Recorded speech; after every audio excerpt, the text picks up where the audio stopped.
আরে হাল্ক ভাই, তুমি ভাত খাইতেছো, ওইদিকে তোমার বাবাকে কে যেন তুলে নিয়ে গেছে। আমার সাথে তাড়াতাড়ি চলো। যদি আমার বাবার কিছু হয় তবে সবাইকে আমি একদম শেষ করে দিব। বাবা, আমি আসতেছি তোমার কাছে। আরে জমিদার সাহেব, আপনি আমার বাবাকে আটক করেছেন কেন? তাকে আপনি ছেড়ে দিন। তোমার বাবা সাইকেল দিয়ে আমার প্রাইভেট কারে লাগিয়ে দিয়েছে। আমার প্রাইভেট কার ঠিক করতে 1,00,000 টাকা লাগবে। তোমার বাবাকে এখান থেকে নিতে হলে 1,00,000 টাকা জরিমানা দেওয়া লাগবে, না হলে দিব না। বাবা হাল্ক, আমি দেখিনি। বাজার থেকে আসার সময় সাইকেল দিয়ে লেগে গেছে গাড়িতে। আমাকে এখানে থেকে নিয়ে যা। ঠিক আছে জমিদার সাহেব, আমি 1,00,000 টাকা নিয়ে আসতেছি। আপনি আমার বাবার কিচ্ছু করবেন না। আমি চললাম।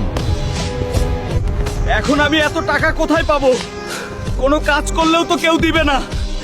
চাচার কাছে গিয়ে দেখি। চাচা, আমার বাবা অনেক বিপদে আছে। আমাকে 1,00,000 টাকা দিন, না হলে বাবাকে বাঁচানো যাবে না। আমার ব্যবসার অবস্থা এখন খুবই খারাপ। আমার কাছে কোনো টাকা হবে না। তুমি যাও এখানে থেকে।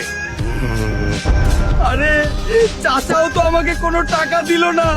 এবার আমি কার কাছে যাব? বন্ধুরা, প্লিজ হেল্প করো। পুলিশ তদন্ত করে বরফ রাজ্যতে একটা ডায়মন্ড পেয়েছে। সেটা যে আনতে পারবে তাকে 20,00,000 টাকা পুরস্কার দেয়া হবে। আমি যাব বরফ রাজ্যেতে, আর সেখান থেকে ডায়মন্ড নিয়ে আসব, আর সেই টাকা দিয়ে বাবাকে বাঁচাবো। কি মনে হয় বন্ধুরা, আমি কি পারবো সবাই হারিয়ে ডায়মন্ডটা আনতে আর বাবাকে বাঁচাতে? পরবর্তী পার্ট দেখতে ভিডিওতে লাইক করে চ্যানেলটা সাবস্ক্রাইব আর পেজটা ফলো করে কমেন্টস করো। পার্ট 2 শীঘ্রই আসছে।